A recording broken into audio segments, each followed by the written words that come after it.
ମୋ ନାଁ ହେଉଛି ନୀଳାବତୀ ବଡ଼ନାୟକ। ମୁଁ 10ମ ଶ୍ରେଣୀରେ ପଢ଼େ। ମାଛ ଖାଇଲେ ସ୍ମୃତି ଶକ୍ତି ବଢ଼େ। ମାଛରେ ଥିବା କ୍ୟାଲସିୟମ୍, ଭିଟାମିନ୍ ଡି ଯାହା ଦାନ୍ତ ଓ ହାଡ଼କୁ ମଜବୁତ ରଖିବା ପାଇଁ ଆବଶ୍ୟକ। ଏହା ଚର୍ମ ଓ କେଶକୁ ସୁସ୍ଥ ଓ ଉଜ୍ଜ୍ୱଳ ରଖେ। ମାଛ ଖାଇଲେ କୋଲେଷ୍ଟ୍ରଲ୍ ନିୟନ୍ତ୍ରଣରେ ରହେ। ଏହା ଆମେ 8 ଜଣ ଶିଶୁ ବନେଇଛୁ।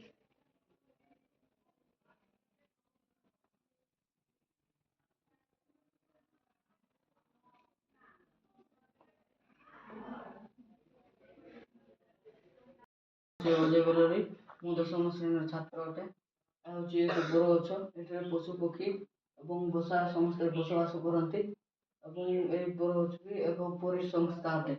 ଆମେ ଏହି ପ୍ରୋଜେକ୍ଟ 10 ଜଣ ଶିଶୁ ବନେଇଛୁ।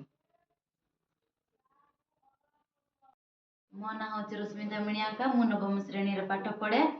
ଆମର ବିଜ୍ଞାନ ବହିରେ ଜୈବ ବିବିଧତା ପାଠରେ 16ଟି ଅଧିବେଶନ ରହିଛି।